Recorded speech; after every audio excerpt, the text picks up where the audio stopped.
$10K go hard.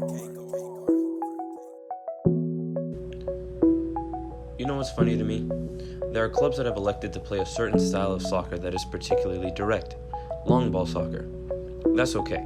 However, in those clubs whose style is dependent on long passes, do they actually address the technique required to play a productive long pass? My observation and experience tells me that they don't. You might try asking your child if they've been taught how to put this sort of texture on a pass. The concept of, or appreciation for, texture as it applies to passing the ball in soccer is not one that many people have a true understanding of. Let me be a nerd for a moment and highlight a certain aspect of many of the passes that you will see in this video. The pass most always is made to a player that is making a darting run behind the defenders or into some vulnerable pocket of space. What this means is that the pass must have an appreciation for the trajectory of the runner. When running at full speed, controlling a ball becomes much more difficult, and this is why the texture of the pass is so important. Notice that the passes in this video have exquisite weight.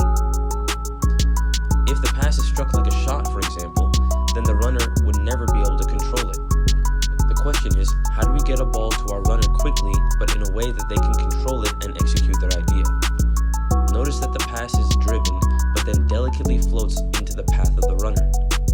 Notice the negative or backward spin on the ball. This is an indication of the aforementioned floating texture to the pass. The posture of the body and angle of approach to this technique are vital. The lean off, back, and away from the ball allows you to make contact at just the right angle to get this specific flight and texture to this pass. The shape of the foot being slightly pronated, turned or rotated externally at the hip open as to expose a hybrid zone of the foot. Not quite the laces, but not quite flush on the inside of the foot. This is the real sweet spot people talk about, at least as it applies to this technique. Notice the lack of follow-through. This also makes a huge impact on the texture of the pass, as again, this is a darting pass that is supposed to float and slow down as it gets closer to its target.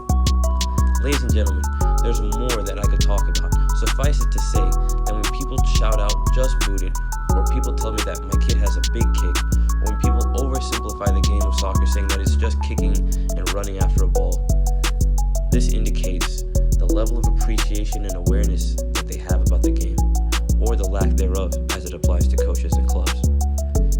Play as much long ball as you want, but at least do it with some appreciation for the technical quality it takes to do so